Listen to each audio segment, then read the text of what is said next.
How to request a refund in OneXBet. First of all, open the OneXBet app and log into your account using your credentials. Once you are logged in, tap on the history section from the bottom bar of the home screen.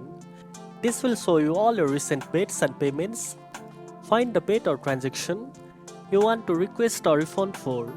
Tap on it to see more details. After that, look for the Request Refund button or link.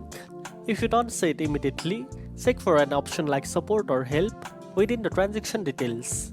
Tap on Request Refund and fill out the refund form with a reason for your request. Be clear and concise in explaining why you want a refund. Once you have completed the form, submit your request. You should receive a confirmation message or email that your refund request is being processed.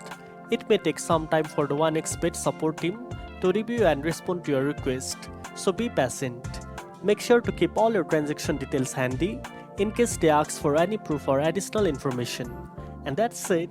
Now you know how to request a refund in OneXBet. If you found this video helpful, don't forget to like, share and subscribe for more tech tips.